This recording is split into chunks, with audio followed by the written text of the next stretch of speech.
আমি সব সময় জিকিরের মাজলিসকে ধোলাই কারখানা বলি, সব সময় বারবার স্মরণ করিয়ে দেওয়ার জন্য।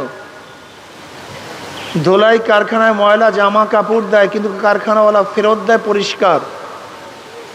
এখানেও ঢুকছিলাম গুনার কালি নিয়ে, গুনার ময়লা নিয়ে। আল্লাহ পাক কবুল করলে মাজলিস থেকে বের হয়ে যাবে, গুনাহ সব পরিষ্কার হয়ে যাবে। বলবেন না সুবহানাল্লাহ? বলছেন আপনি সুবহানাল্লাহ?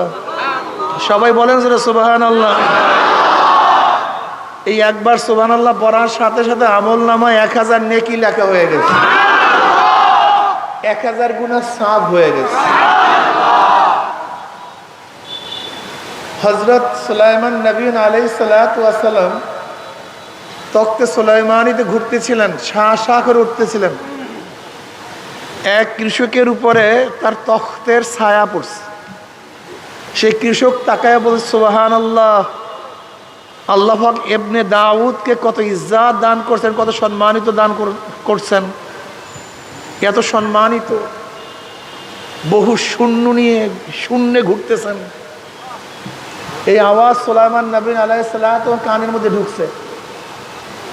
অমনি নবী সুলাইমান আলাইহিস সালাতু বলছে, হে মুমিন কৃষক, আল্লাহ পাক আমাকে যে ইজ্জত, যে সম্মান, যে দামি করছেন, এর চেয়ে অনেক বেশি দাম তোমার একবার সুবহানাল্লাহ। বলে কেন? বলে দেখো, আমার ইজ্জত, আমার তখ্ত, আমার বাদশাহী আমার হায়াতের সাথে সম্পৃক্ত। আমি আছি, সব আছে, আমি নাই কথা কয় না। সব একটু কথা বলিয়েন তালে তালে। আমি আছি, সব আছে, আমি নাই। কিন্তু তোমার সুবহানাল্লাহর কোনো মৃত্যু নেই।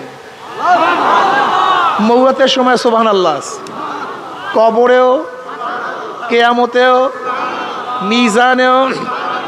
ওয়া নবী রাদিয়াল্লাহু তাআলা قال قال رسول الله صلى الله عليه وسلم কালিমাতানি হাবিবাতানি ইলার রহমান খফিফাতানি আলাল লিসান সাকিলাতানি ফিল মিজান সুবহানাল্লাহি ওয়া বিহামদিহি সুবহানাল্লাহিল আযীম। এই সুবহানাল্লাহ কিয়ামতের ময়দানে মিজানে ভারী হয়ে যাবে, ওজন হয়ে যাবে। এই সুবহানাল্লাহ আপনাকে পুলসিরাত পাড়ি দিতে সহজ করে দিবে।